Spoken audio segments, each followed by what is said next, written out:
Hi hello welcome back to my channel. എൻ്റെ channel ആദ്യമായിട്ട് കാണുന്നവരാണെങ്കിൽ ഞാനാണ് മരിയ എൽവിൻ.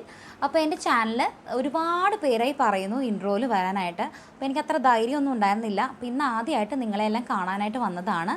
അപ്പോൾ എല്ലാവരും തന്ന സപ്പോർട്ടിന് ഒത്തിരി താങ്ക്സ് ഉണ്ട്. അപ്പോൾ ഇനിയും തുടർന്നും നിങ്ങളുടെ സപ്പോർട്ട് ഞാൻ പ്രതീക്ഷിക്കുന്നു. അപ്പോൾ ഇന്ന് ഞാൻ റെസിപ്പി ആയിട്ടല്ല വന്നിട്ടുള്ളത്. ഞാൻ ഇന്ന് ഒറിഗാനോ വീട്ടിൽ എങ്ങനെയാണ് ഉണ്ടാക്കുക എന്നാണ് പറഞ്ഞുതരാൻ പോകുന്നത്. നമ്മൾ പിസയിലിടുന്ന ഒരു ഹെർബാണ് ഒറിഗാനോ എന്ന് പറയുന്നത്. നമ്മുടെ നാട്ടിലുള്ള പനിക്കൂർക്കയാണ് അത് ഒറിഗാനോ എന്ന് പറയുന്നത്.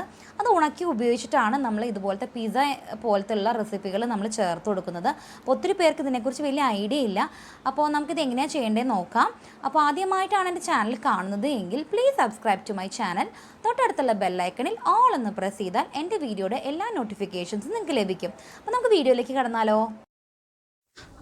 ഇതാണ് നമ്മുടെ പനിക്കൂർക്ക. ആ ചെടി നിങ്ങൾക്ക് കാണാൻ പറ്റും, നിറയെ ഉണ്ടായിട്ടുണ്ട്. അപ്പോൾ ഞാൻ ഇതിൽ നിന്നാണ് നമുക്ക് ആവശ്യത്തിനുള്ള ഒറിഗാനോ തയ്യാറാക്കി എടുക്കാൻ പോകുന്നത്. അപ്പോൾ ഇത് നന്നായിട്ട് ഉണക്കിയെടുക്കുക എന്നൊരു പ്രൊസീജിയർ മാത്രമേ ഉള്ളൂ കേട്ടോ. ഒരുപാട് സ്റ്റെപ്പുകളൊന്നും തന്നെ ഇല്ല. അപ്പോൾ ഞാൻ കുറച്ച് ക്വാണ്ടിറ്റിയിൽ പൊട്ടിച്ചെടുത്തിട്ടുണ്ട്. ഈ കുഞ്ഞു മക്കൾക്ക് ഇതിൻ്റെ ഇല ചെറുതായിട്ടൊന്ന് വാട്ടിയിട്ട് അത് കയ്യിൽ വെച്ചൊന്ന് ഞെരടി പിഴിഞ്ഞ് കൊടുക്കാറുണ്ട്, ജലദോഷം പനിയൊന്നും വരാതിരിക്കാനായിട്ട്. അപ്പോൾ നല്ല മെഡിസിനൽ വാല്യൂ ഉള്ള ഒരു ചെടിയാണ് ഈ പറഞ്ഞ പനിക്കൂർക്ക. അപ്പോൾ ഇത് നമ്മുടെ വീട്ടിൽ നിർബന്ധമായിട്ട് നട്ടു വളർത്തേണ്ട ഒരു ചെടി തന്നെയാണ് കേട്ടോ. നമുക്ക് ഇല നല്ല വൃത്തിയായിട്ട് നുള്ളിയെടുത്തിട്ടുണ്ട്. നല്ലോണം കഴുകി അതിലെ വെള്ളമൊക്കെ നന്നായിട്ട് കളഞ്ഞെടുത്തതാണ് ഇത്. നിങ്ങൾക്ക് കാണാൻ പറ്റും, ഒട്ടും വെള്ളമില്ല.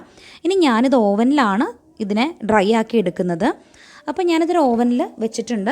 അപ്പോൾ പാത്രത്തിൽ ഇല വെച്ച് ഞാനൊരു 5 മിനിറ്റ് സെറ്റ് ചെയ്ത് വെക്കുവാണ്. സാധാ മൈക്രോവേവ് ഓവനിലാണ് ഞാനിത് ഉണക്കിയെടുക്കുന്നത് കേട്ടോ. അപ്പോൾ വെയിലത്താണ് ഉണക്കേണ്ടത് എങ്കിൽ ഒരു 2 ദിവസം നല്ല വെയിലത്ത് വെച്ചാൽ മതി. ഇപ്പോൾ മഴക്കാലമൊക്കെ ആണെങ്കിൽ ഇങ്ങനെ ചെയ്തെടുക്കാൻ ബുദ്ധിമുട്ടായിരിക്കും. അതുകൊണ്ടാണ് ഓവനിൽ കാണിച്ച് തരുന്നത്. 5 മിനിറ്റ് കഴിഞ്ഞപ്പോഴേക്കും നമ്മുടെ ഇല നന്നായിട്ടൊന്ന് വാടി വന്നിട്ടുണ്ട്. ഇനി ഇതൊന്ന് പുറത്തോട്ട് വെക്കാം. പുറത്ത് വെച്ചതിന് ശേഷം നമുക്ക് ഈ ഇലയൊന്ന് വിടർത്തിയിട്ട് നമുക്ക് വീണ്ടും ഒരു 5 മിനിറ്റ് സെറ്റ് ചെയ്യാം. നമ്മുടെ ഒറിഗാനോ നന്നായിട്ട് ഡ്രൈ ആയിട്ട് വന്നിട്ടുണ്ട്. ഞാൻ 2 പ്രാവശ്യമായിട്ടാണ് വെച്ചത് കേട്ടോ ഓവനിൽ. ആദ്യത്തെ പ്രാവശ്യം വെച്ചപ്പോൾ നന്നായിട്ട് ഇലയൊന്ന് വാടി വന്നു. എന്നിട്ട് ഈ പാത്രം പുറത്ത് വെച്ചു. തണുത്തതിന് ശേഷം വീണ്ടും ഞാനൊന്ന് ഇലകളൊക്കെ അങ്ങോട്ടും ഇങ്ങോട്ടും തിരിച്ചിട്ടിട്ട് വീണ്ടും ഒരു 5 മിനിറ്റ് വെച്ച് ഡ്രൈ ചെയ്തെടുത്തതാണ് ഇത്. നിങ്ങൾക്ക് കാണാൻ പറ്റും. അപ്പോൾ ഓരോ ഓവനും ഓരോ തരത്തിലാണ് ചൂടുണ്ടാവുക. അതനുസരിച്ച് വേണം നിങ്ങൾ സെറ്റ് ചെയ്ത് വെക്കാനായിട്ട്. ഇനിയിപ്പോൾ നമുക്ക് വെയിലത്ത് വെച്ച് ഉണക്കാനാണെങ്കിൽ അങ്ങനെ ആയാലും ചെയ്തെടുക്കാം. പക്ഷേ മഴക്കാലത്ത് നമുക്ക് അങ്ങനെ ചെയ്യാൻ അത്ര എളുപ്പമല്ല. അപ്പോൾ നമുക്ക് പുറത്ത് വെക്കാതെ തന്നെ ഡ്രൈ ചെയ്തെടുക്കാവുന്ന മെത്തേഡാണ് ഞാനിവിടെ കാണിച്ച് തന്നത്. കണ്ടോ, നമ്മൾ കൈകൊണ്ട് തൊടുമ്പോൾ തന്നെ പൊടിഞ്ഞു വരുന്ന രീതിയിലാണ് നമുക്ക് കിട്ടിയിട്ടുള്ളത്. ആകെ നമ്മളൊരു 10 മിനിറ്റ് മാത്രമേ എടുത്തിട്ടുള്ളൂ ഈ ഒറിഗാനോ തയ്യാറാക്കി എടുക്കാനായിട്ട്. കാരണം നമുക്ക് ഓവനിൽ വെക്കാൻ ആദ്യത്തെ 5 മിനിറ്റും പിന്നെ ഒരു 5 മിനിറ്റ് മാത്രമേ ഞാൻ എടുത്തിട്ടുള്ളൂ. പിന്നെ നമ്മൾ നോക്കുക, ഇല കരിഞ്ഞു പോകാനൊന്നും പാടില്ല. ഓരോ ഓവനും ഓരോ ചൂടായിരിക്കും.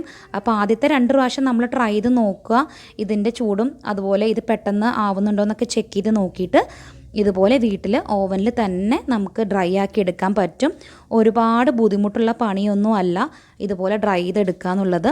ഞാനിങ്ങനെ ചെയ്തിട്ടാണ് വീട്ടിൽ പിസ്സയെല്ലാം ചെയ്ത് കൊടുക്കുന്നത്. അപ്പോൾ നിങ്ങൾക്ക് കാണാൻ പറ്റും നല്ലോണം ഫൈനായിട്ട് തന്നെ പൊടിഞ്ഞ് കിട്ടിയിട്ടുണ്ട്. ഇനി നിങ്ങൾക്ക് കൈകൊണ്ട് പൊടിഞ്ഞിട്ടില്ല എങ്കിലും കുഴപ്പമില്ല, മിക്സിയിലൊന്ന് കറക്കി എടുത്താൽ മതി. ഓവറായിട്ട് പൊടിഞ്ഞ് പോവരുത്. നമുക്ക് പൗഡർ രൂപത്തിലല്ല വേണ്ടത്, ചെറിയ ഇലയുടെ കഷ്ണങ്ങളായിട്ട് തന്നെ നമുക്ക് കിട്ടണം. അപ്പോൾ നമ്മുടെ ഒറിഗാനോ ഇവിടെ റെഡിയാണ്. അപ്പോൾ എത്ര പെട്ടെന്നാണ് നമ്മൾ ഈ ഒറിഗാനോ തയ്യാറാക്കിയത് അല്ലേ. എത്ര സിമ്പിളായിട്ടല്ലേ നമ്മൾ ഒറിഗാനോ തയ്യാറാക്കിയെടുത്തത്. അപ്പോൾ നമ്മുടെ വീട്ടിലുണ്ടാക്കുന്ന പിസ്സ ആണെങ്കിൽ നമ്മൾ തന്നെ ഉണ്ടാക്കിയിട്ടുള്ള ഒറിഗാനോ ഉപയോഗിക്കാൻ പ്രത്യേകം ശ്രദ്ധിക്കുക. വളരെ സിമ്പിളാണ് കേട്ടോ. ഇത് ചെയ്ത് നോക്കിയാൽ നമുക്ക് മനസ്സിലാവുള്ളൂ ഇതിൻ്റെ ഫ്ലേവറൊക്കെ എത്രമാത്രം നല്ലതാണെന്നുള്ളത്. അപ്പോൾ എല്ലാവരും ഇത് ട്രൈ ചെയ്ത് നോക്കണം. ഈ വീഡിയോ ഇഷ്ടപ്പെട്ടാൽ ലൈക്ക് ചെയ്യാനും ഷെയർ ചെയ്യാനും കമൻറ്റ് ചെയ്യാനും മറക്കരുത്. അതുപോലെ പുതിയ പുതിയ റെസിപ്പികൾ വരുമ്പോൾ എൻ്റെ വീഡിയോസ് കാണാൻ ആരും മറക്കരുത്. നമുക്ക് വീണ്ടും പുതിയ വീഡിയോയിലൂടെ കാണാം.